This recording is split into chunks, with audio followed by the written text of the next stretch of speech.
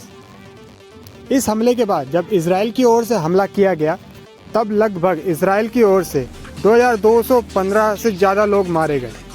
लेकिन जब हमले की शुरुआत करी गई, तब हमास के उग्रवादियों ने इजराइल के बहुत सारे नागरिकों को अपनी बंदी बना लिया था।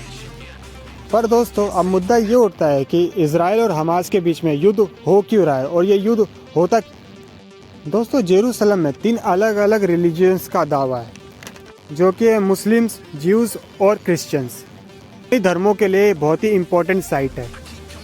दोस्तों, जेरूसलम इम्पोर्टेंट इसलिए है क्योंकि यहाँ पे इब्राहिमिक रिलीजियंस के लिए होली साइट है।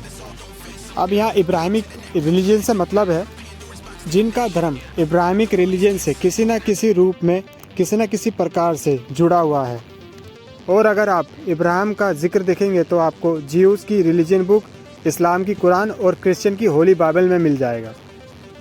पर दोस्तों, यहाँ पर बात ये आती है कि ये जो 3 अलग अलग रिलीजन्स है, इन 3 अलग अलग रिलीजन्स के लिए ये शहर इतना इम्पोर्टेंट क्यों है।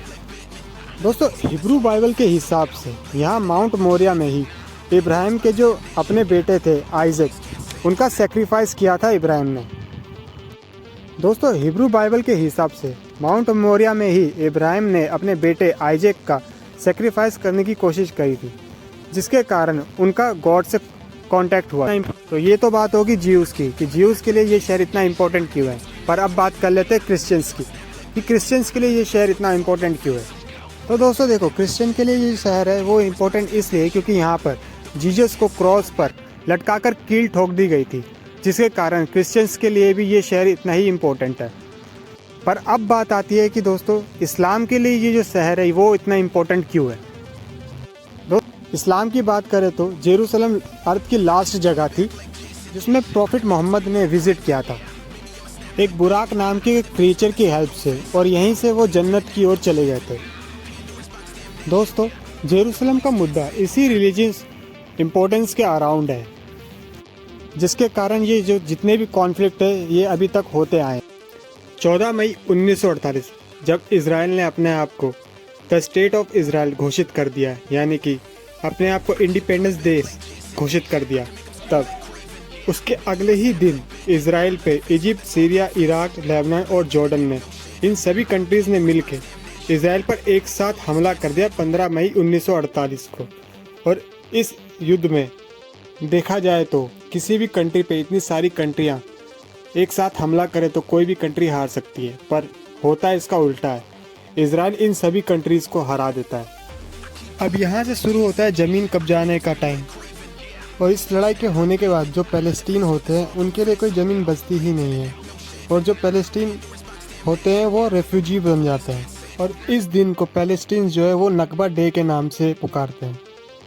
जब अरब देश पैलेस्टीन के लिए इजराइल से लड़ाई कर रहे थे, तब इजराइल ने इन देशों को हराकर जो ज़मीन थी वो अपने अंडर में ले लेता है। और पैलेस्टीन जो है वो इस लड़ाई में अपनी पूरी ज़मीन खो देते हैं। इस लड़ाई में जब अपनी ज़मीन खो देने के बाद पैलेस्टीन जो है वो रेफ्यूजीज़ बन जाते हैं, और जो अरब देश होते हैं वो इन रेफ्यूजीज़ को यानी कि पैलेस्टीन्स को लेते भी नहीं है और ना ही इनकार करते हैं। उल्टा ये जो देश की नागरिकता को और ज़्यादा कठोर कर देते हैं। इस लड़ाई के कुछ साल बाद 1964 में पैलेस्टीन ने PLO यानी पैलेस्टीन लिबरेशन ऑर्गेनाइजेशन बनाया। इस ऑर्गेनाइजेशन के 3 साल बाद यानी 5 जून 1967 और 10 जून 1967 को इस ऑर्गेनाइजेशन के 3 साल बाद सीरिया, जॉर्डन और इजिप्ट में फिर से एक साथ मिलकर इजराइल पर हमला करते हैं, जो कि 5 जून 1967 से लेकर 10 जून 1967 तक चलता है। और इस लड़ाई को 6 डे वॉर के नाम से भी जाना जाता है, जिसमें इजराइल इन तीनों देशों को फिर से हरा देता है।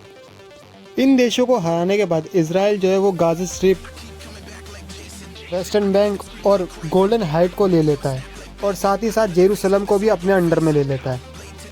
इस लड़ाई के बाद इजिप्ट और जॉर्डन इजराइल से पीस एग्रीमेंट साइन कर लेते हैं और ये देख के जो पैलेस्टीन है वो ये चीज़ समझ जाता है कि जो लड़ाई है वो पैलेस्टीन को खुद ही लड़नी पड़ेगी। और जो 1964 में PLO बना था वो एक बार फिर से यानी कि 1967 में एक बार फिर से एक्टिव हो जाता है। PLO छोटे छोटे ग्रुप से बना था और इस ग्रुप को अरब से फंडिंग मिलने पर यह ग्रुप बहुत तेज़ी से बढ़ने लग गया था।